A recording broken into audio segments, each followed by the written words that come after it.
Mandiniky fiarahantsika tsy te hiala ambony fandriagna fô tsisy raha vita. Za mijaly saigny isan'andro vakitaraigny, fitiavako tsisy pizza sady foko tsy misy mpitya. Narary taminahy fitiavagna mezako tsy misy valy, ho mafy taminahy le foko hitanao mitya de nararotiny. Za nambelanao solo nefa mbola tsy afapo, za nambelanao solo le fiaragnantsika ignaretinao fô za mbola tia zaho te hifikitry fa fiaragnantsika tsy nanjare.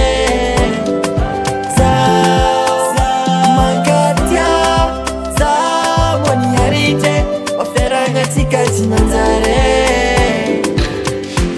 Tsy tafany za mialigny kara ty fogna lampy magnidy tsy misy mamy, saranganareo tsisy raha nanjary.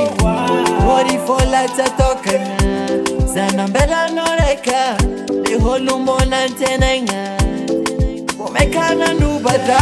Narary taminahy fitiavagna mezako tsy misy valy, vo mafy taminahy le foko hitanao mitya de nararotiny. Za nambelanao solo nefa mbola tsy afapo, za nambelanao solo le fiaragnantsika ignaretinao fô za mbola